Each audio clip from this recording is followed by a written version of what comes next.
Thank you, everyone. I'm joined by the Minister for Health and Aged Care, Greg Hunt, and Professor Skerritt, who heads up the Therapeutic Goods Administration. I said several weeks ago at the Press Club that our top priority this year was to roll out the vaccination program here in Australia.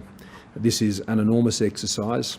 There has been meticulous planning undertaken for an extensive period of time to make sure we get this right, so that Australians can have absolute confidence in the program that has been rolled out here in Australia. The vaccination program is critical to our ongoing management of the COVID-19 pandemic. The vaccines that we have, they address the critical issue of serious disease and indeed the risk of fatality that can arise from COVID-19. And increasingly we're seeing positive signs about its impact on transmissibility as well. This is an enormous exercise which requires many steps: the planning of the strategy, the securing of the vaccines, going through the important approvals process, which can give Australians confidence. I said this morning, when we take our children to be vaccinated, it's Professor Skerritt who says that that vaccine is safe for your children to take. This is the same Professor Skerritt who's telling you when it comes to these vaccines that they're safe to take, and it's in your interests and the public health interest of the nation. And so that's why I'm pleased to say today that the Therapeutic Goods Administration has today approved the AstraZeneca COVID-19 vaccine for use in Australia following a full and thorough assessment process. The vaccine has met requirements for standards for safety, quality and efficacy, and will be provided free to Australians. And it means that Australia now has 2 safe and effective COVID-19 vaccines available. Initial supply into Australia will be imported from overseas. And in the coming months, the AstraZeneca vaccine will be manufactured here in Australia, as the Minister for Health and Aged Care and I visited the facility in Melbourne just last Friday. And that will mean Australia is one of few countries in the world that can manufacture its own COVID-19 vaccine here by CSL. Our vaccination program is on track. Our vaccination program has the backing of Australia's best medical experts, and that means that we can proceed along the path that we have set out, and I look forward to working with all the states and territories and medical health professionals across the country, those involved in the logistics supply chain, to ensure we can get this out right across the country. And it's going to make a huge difference to how we live here in Australia this year and in the years ahead. I'll pass you on to the Minister for Health. Thank you very much, Prime Minister, Professor Skerritt. AstraZeneca is cleared for liftoff. And what I can say is that the TGA has approved the AstraZeneca vaccine for use in Australia on the basis of all ages and a second dose at 12 weeks. They've taken the best advice from around the world.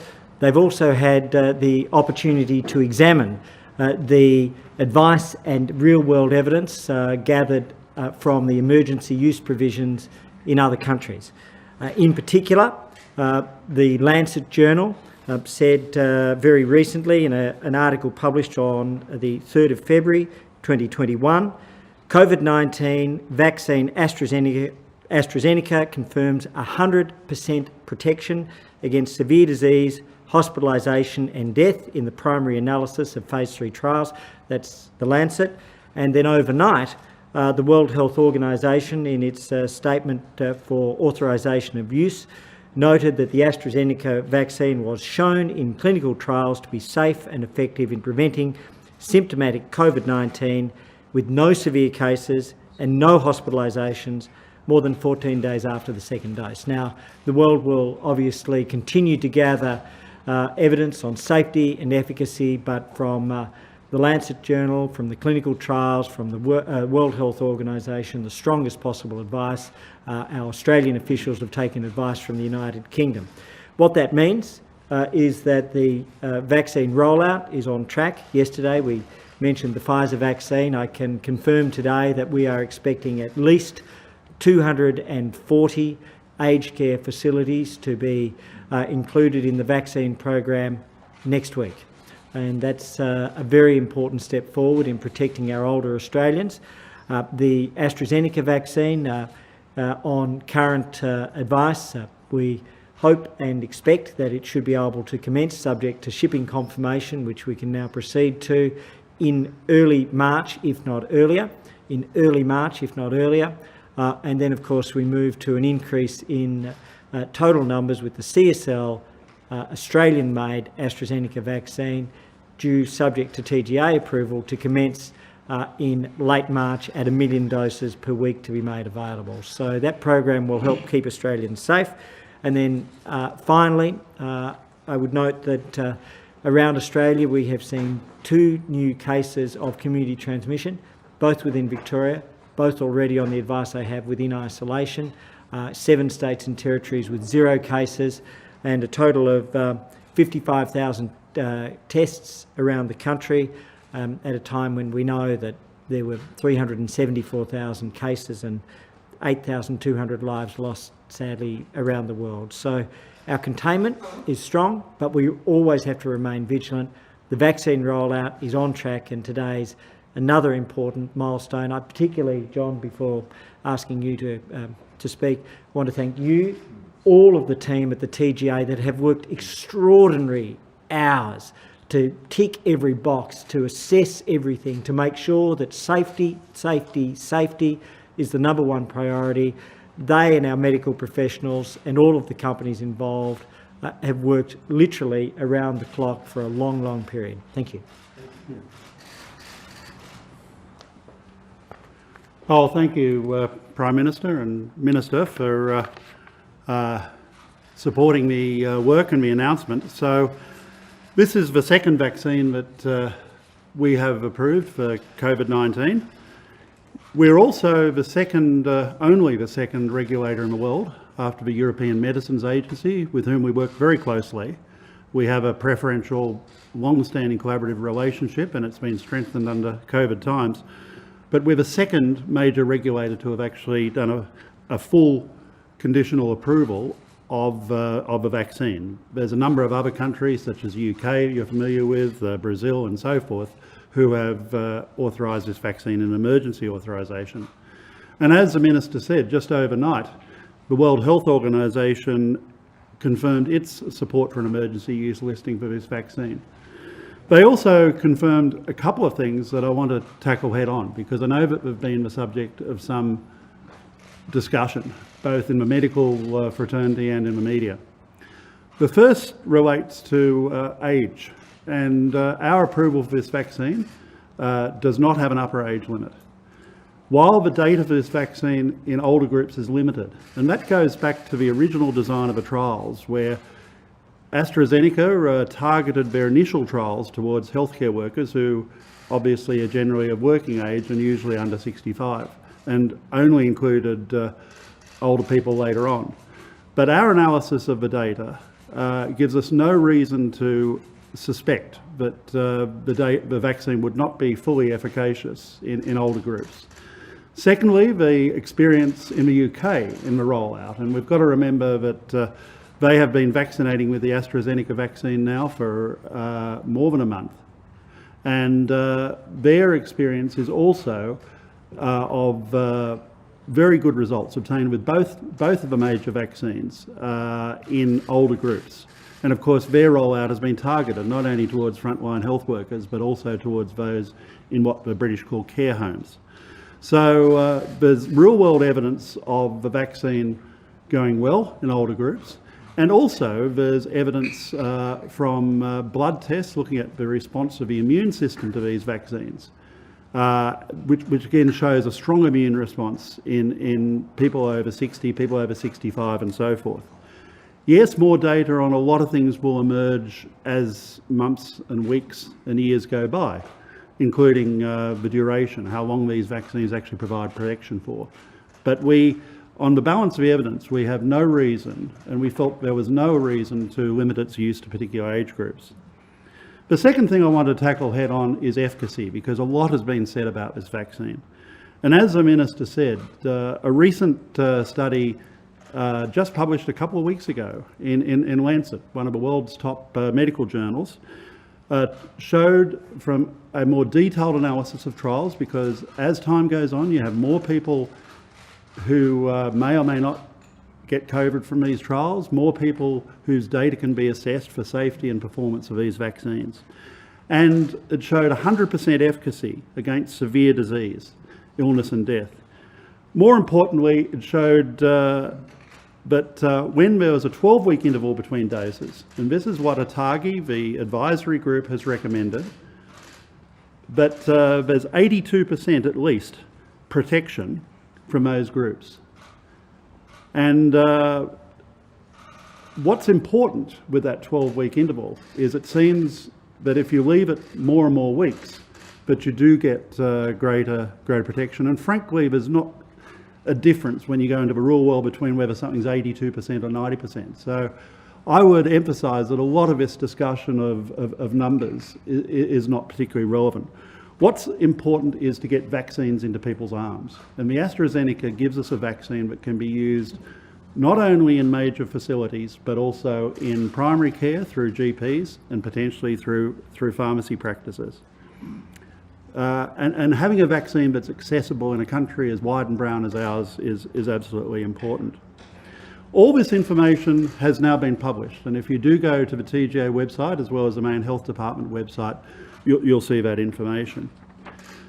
Finally, I'd just mention a little bit about pregnancy and vaccines, because as a group of international regulators, this is something that is obviously keeping a lot of us thinking. Now, like many clinical trials, vaccines are not tested in pregnant individuals, whether it's a new medicine or a new vaccine. Generally, if you're known to be pregnant, you can't volunteer for a clinical trial. It's just a safety measure, a precautionary measure. However, there were a number of people who didn't know that they were pregnant or became pregnant during those trials, and there haven't been reports of adverse outcomes.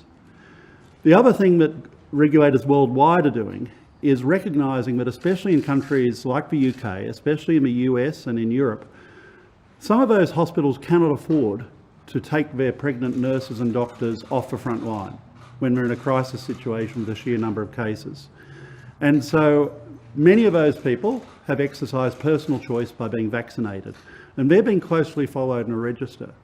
Now, obviously those babies have yet to be born and so forth, but again, there's no evidence of anything untoward, such as miscarriage or illness during pregnancy. But as the weeks and months go on, we'll also know a lot more about pregnancy with these vaccines.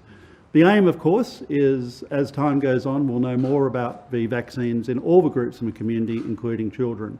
And I'd also just like to close by saying that each of the major vaccine companies has now commenced studies either in adolescents or in some cases in children as young as 6.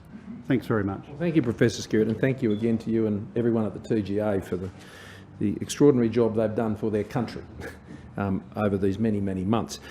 Seek your cooperation as usual, because we have Professor Skerritt with us. Why don't we focus on the vaccine and the announcement first? I'm sure there are other issues you'd like to raise and we can address those then. So on the vaccine, David. Science, and possibly Professor Skerritt could answer this one too, but he mentioned that there was a stronger efficacy with a 12-week delay between the first and second jabs.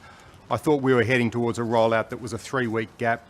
Is that changing? What's going to be the approach on the gap? So the 3-week gap relates to the Pfizer vaccine.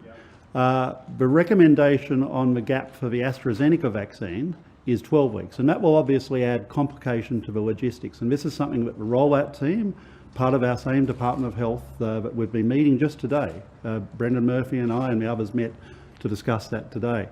Now, what we said at TGA is you could give the second AstraZeneca jab anywhere between 4 and 12 weeks, because let's say, sadly, if you had to start cancer chemotherapy in a few weeks' time, you might want to bring that jab forward. So it's efficacious as soon as 4 weeks after the AstraZeneca, but the recommendation routinely is to leave it 12 weeks. Come back across this way. Professor Skerritt, the TGA information on the jab says it should be a case-by-case basis for older people. You've just said that there's no upper age limit. Can you explain what that means, and should older people get the AstraZeneca vaccine? So we recommend that older people should get the AstraZeneca vaccine. The wording case-by-case, I guess, relates to a discussion of really, it comes down to what old means. I'm 61. When I was 40, I thought 60 was old. Now I've decided 61 is very young. And so old is always in your mind. To be fair, what I'm going to get into trouble now. To be fair, we were aware, and there were reports globally, of deaths in Norwegian aged care facilities. Now, it turned out that, sadly, hundreds of people in any state or territory die per month in aged care facilities of what we used to call old age. And so the issue about old people for any medicine or any vaccine or indeed any surgical procedure is look at what doctors call futility. If someone only has a few weeks to live, you don't give them a hip replacement and you may not give them a vaccine or a medicine. So that's where we're hinting at. But the vaccine is recommended for use in all ages. Given the 12-week gap here, does that mean that to reach your goal of having everyone vaccinated by October, you would expect every Australian to have had at least their first jab by the end of July?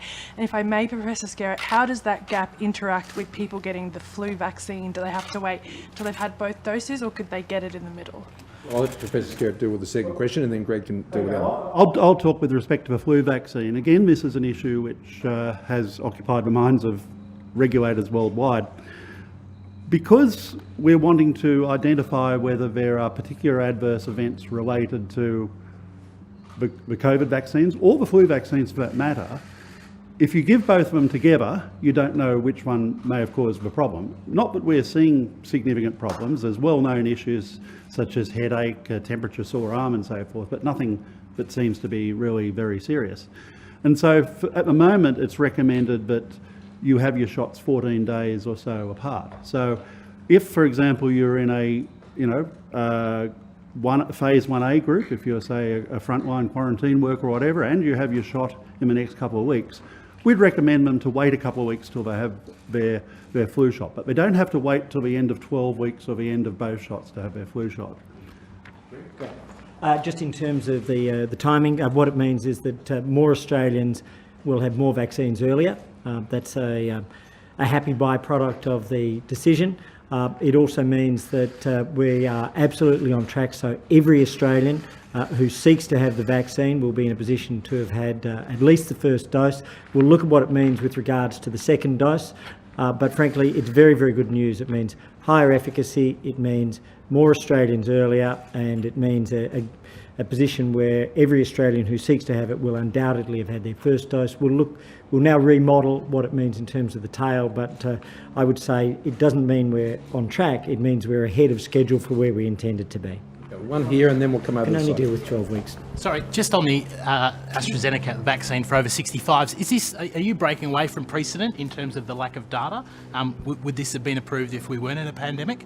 No, we're not really breaking away from precedent. It's perhaps not well known, but many vaccines are actually approved on what are known as immunological correlates. In other words, analyses of blood samples. So let's use the seasonal flu vaccine. As many of you will know, every year, because the flu vaccine mutates or drifts, so the flu virus mutates or drifts so much, we need to bring in a new flu vaccine. Sometimes it's got 4 components. Sometimes one changes. In a bad year, 2 or 3, we've never had all 4 change, thank God, but 2 or 3 can change. So it changes every year. Now, we simply don't have the time to wait till a flu season happens to see people get the flu and whether the vaccine works. And so we use a lot of tests with blood and cell samples. And so it's quite well established in vaccines to look at that evidence from blood and cell samples. And it showed quite a strong immune response in the over 65s. And so it's very similar to what we've been doing with other viruses, such as the flu virus, for a long time. Okay. If we had either one or both of these vaccines last month or the month before, like we have seen in other nations, Melbourne would still be in lockdown, other state capitals would have gone into lockdown. And with that in mind, was it worth it to go through the slower approval process rather than going through the emergency approval process? I appreciate the question. Firstly, there has been no slow approval process. This has been, I think, the most efficient and timely process that the TGA, I think, has ever undertaken for any vaccine. And they've done it in a way which has cut no corners, ensured every inquiry that they would have undertaken in relation to a vaccine would have been undertaken. And that was the safest way to conduct that process and to arrive where we're at today. So the option of doing something different was not present without putting at risk the safety of the process. That is sacrosanct, I think, to the effectiveness of the vaccine. And let's not forget that the significant success that Australia had over the course of last year in comparison to other countries created the space. Australians created the space for Professor Skerritt to be able to do the best job that they are capable of doing. And I've got to tell you, Australia's TGA's best is the best in the world. And so that enabled them to do that. So that was the right decision. That was the right decision to do that. And that's why we proceeded on that basis. Phil. I've just got one on IR. Could I ask about IR? Unless there's vaccine questions, because I'm going to excuse Professor Skerritt. Professor, we're obviously dealing with something new in terms of a multi-dose vial. What wastage are you building into the supply? Because obviously we're oversupplied by raw number. And are there any circumstances in which you can envisage a particular person getting both vaccines? So, as you've mentioned, the government has procured many more vaccines than the whole population of Australia requires, and it may well be that we're in a position to share them with our Pacific neighbours in the coming months, if once we get to a situation of vaccine rollout in full swing. In terms of wastage, this is something that the group working on the rollout is very focused on, and I won't steal their thunder by going into detailed strategies, but they have detailed strategies to make sure that there's going to be enough people present and available, for example, to use up the entire Pfizer vial. One of the advantages of the AstraZeneca vial, and that's why I said earlier, it's important to remember that approval of the AstraZeneca vaccine will really help with people getting vaccinated, because this is a vial that can go, if you use half an AstraZeneca vial in a GP's practice, it can go back in the fridge overnight, and then it can be used again the next day. You don't have to throw it out. So there's a lot of advantages to this product, including less wastage. And also, are there any circumstances in which someone could get both? Well, we're encouraging people, and this is a consistent message globally, we're encouraging people with your 2 shots to have 2 of the same thing. We don't have a crystal ball, and what we don't know is, especially with the emergence of variants, or maybe these vaccines provide 2 years protection but not life, whether in 2022, 2023 people will have to have a booster. No one knows that. Again, it's something that we're looking at fairly closely. The immune response seems to be pretty durable, but there's only one way that we'll know next year whether people have to have a booster, and that is wait until next year. It may then be that a different vaccine is ideal to use as a booster. There actually are some trials starting in the UK and 1 or 2 other countries where they're deliberately using 2 different vaccines to see how well that combination works. Professor Skerritt, people who've already had coronavirus, will they be receiving either of these vaccines? And Prime Minister, today Victoria's announced it's going to be building its own quarantine facility, which could spell the end of hotel quarantine. Given that we've just approved 2 vaccines and we're starting the rollout, is something like that necessary, and will you be providing any federal assistance? Well, Professor, I'll do the first one short. Again, the advice, there's no advice saying don't have it, and of course in Australia we're fortunate that the numbers are fairly small, but a number of other countries are vaccinating people who have had coronavirus. There's no adverse event. In fact, what they're suggesting is that some people may only get off with 1 shot, because in a way what the vaccination does is give a further boost to the natural immunity you may have had from catching the disease. But time will tell with Australians. That's one area that our hospitals and doctors will carefully monitor. They'll take particular interest in people who have had coronavirus and then they give a vaccination to. Thank you, Professor Skerritt. I've got the other issue. Of course, we'll work with the Victorian Government, the New South Wales Government, the Queensland Government on all these issues, as we always have. I mean, we've provided significant support to all the states, particularly through the Australian Defence Force. And when it comes to supporting those quarantine arrangements, in New South Wales, they've operated hotel quarantine at triple the capacity of when Victoria was actually open. And they've been able to do that quite successfully through hotel quarantine. I note also that the New Zealand Government, which doesn't operate as a federation, have also consistently used hotel quarantine as the most effective way to enable people to come back and for those facilities to also provide an appropriate quarantine period. But we'll continue to work with states on these issues as they wish to pursue them, also seeking to get as many Australians home. Should stress international travellers are not allowed to come to Australia. Australians residents and citizens are allowed to return home, and that's what we're seeking to do. In many of these cases, we look at these as supplementary capacity to hotel quarantine. It is true, even though on an international scale, the number of incidents in the Victorian situation are few. They've of course had a pretty significant impact, particularly last year. But it is also true that in 7 other states and territories, they've had great success in managing that inflow and also preventing both breaches. But where breaches occur, their systems have been very strong, whether that's in Queensland or Western Australia, or of course New South Wales or other places. But we'll work with them as we always have, and I know the Victorian government has always appreciated that support. Yeah. Prime Minister, Greg? are you saying they should not be used to replace hotel quarantine but complement it? Work with the Victorian government. That's all I said, Greg.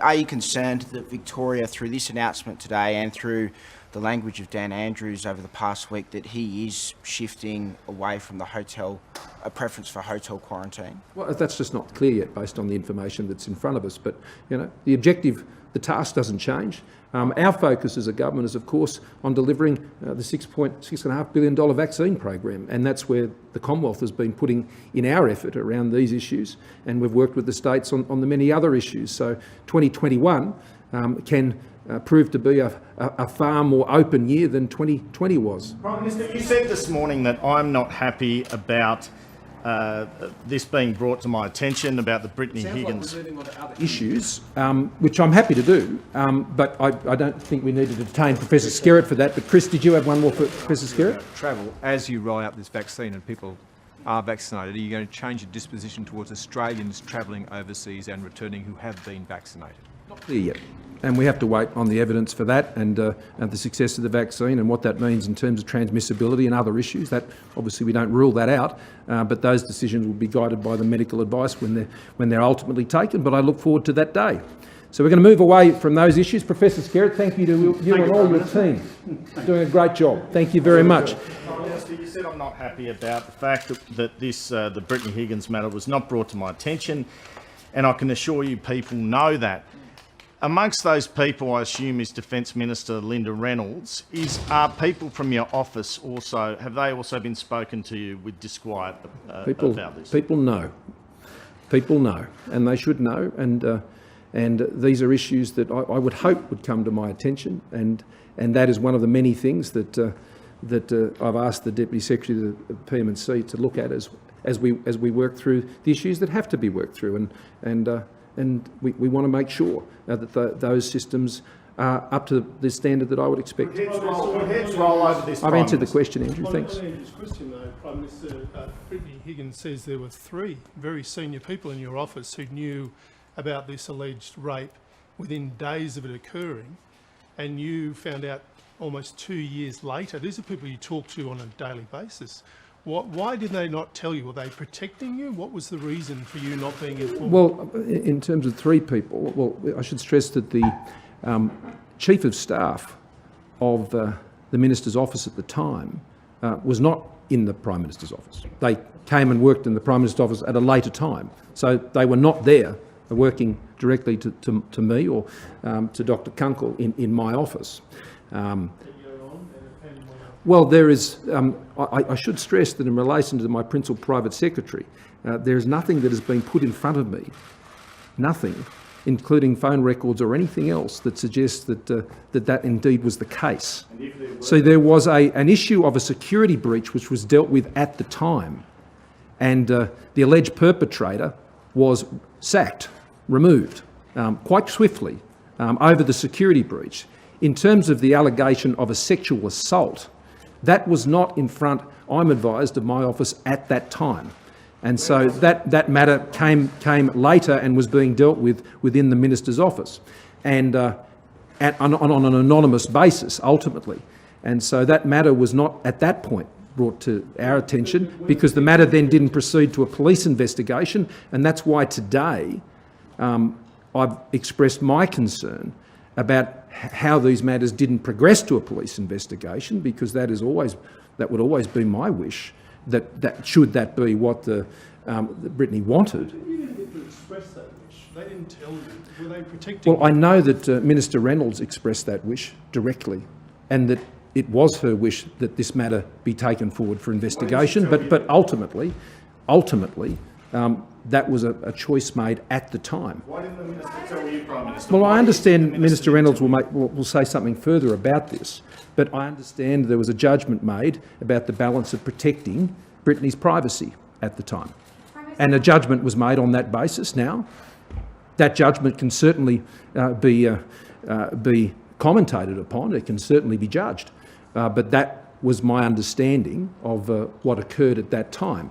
I want to stress again that this awful incident, this terrible incident, those who were around Brittany at the time were endeavouring to support and to help her.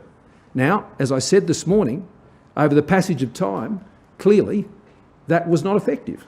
And I accept that. I accept that absolutely. Yes.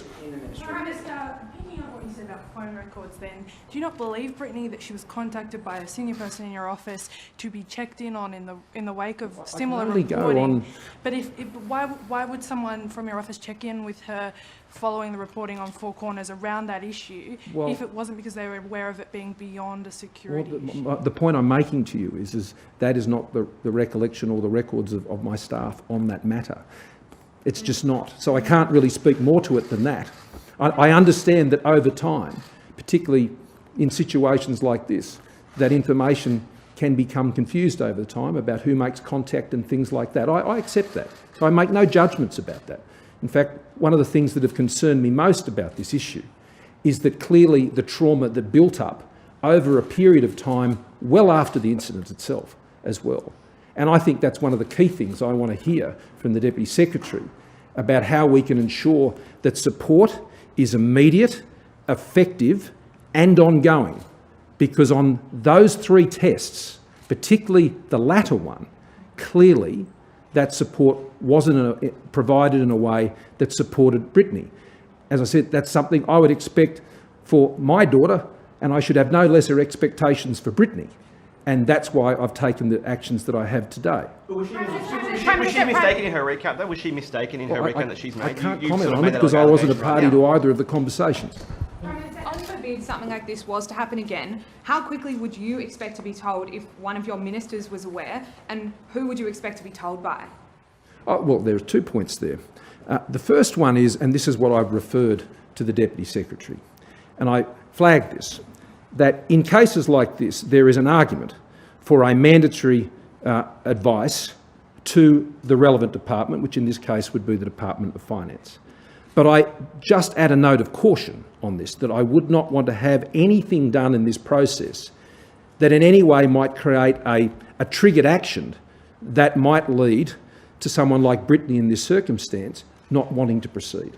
So I want to be very confident that any of these things that we might do around this event would in no way impede the agency of the victim in these cases and someone like Brittany in these cases. So I'm not going to rush to or any knee-jerk reaction here. There is best practice in a lot of other jurisdictions, in a lot of other workplaces, and I would like them to look at that and carefully advise us about what the automatic responses should be. Now, it is also possible that in circumstances like this, that a terrible incident like this can be advised to me, both by the Minister and through my office, in an anonymous way. And I think it is very important to protect the privacy of individuals in these situations, and it is my absolute understanding that that was the intent of Minister Reynolds. Prime Minister, on the exact time your office knew about this alleged rape, what is your advice on that? You've obviously been speaking to people in your office about it. Well, my understanding is that that precise matter was within the last couple of weeks. Can I ask an IR, in the last hour, Minister Porter's announced you've dumped that provision pertaining to the Better Off Overall test in order to secure the rest of the bill. Labor is unmoved by this, saying if you get re-elected, you're going to try and bring it back anyway. Can I get your response to that? Well, the reason that we've decided not to proceed with that element of the package is because we've been engaged in good faith discussions with parties in the Senate, and that those good faith discussions have arrived at the point where if we want to go further, then it's important that that provision no longer be pursued. So we think, in good faith, that that is a good way. Now, that shouldn't come as a surprise. We were very clear that in trying to get things through the Parliament, we'd work with good faith partners. Now, the Labor Party hasn't sought to engage with us at all.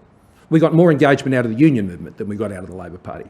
And so the question now is, given that seemed to be the issue they had, well, why are they now going to vote against a bill that actually ensures people get paid and that there's a pathway from casuals to permanent?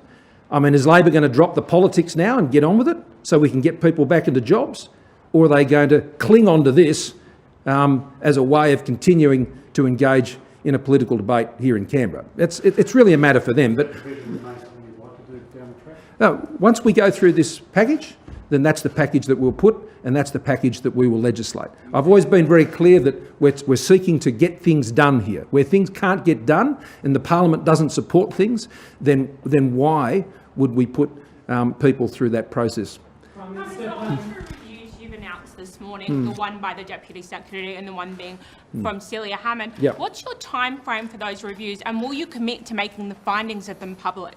Well, I'm going to wait for further advice from both Celia and Stephanie about both of those issues on the timing.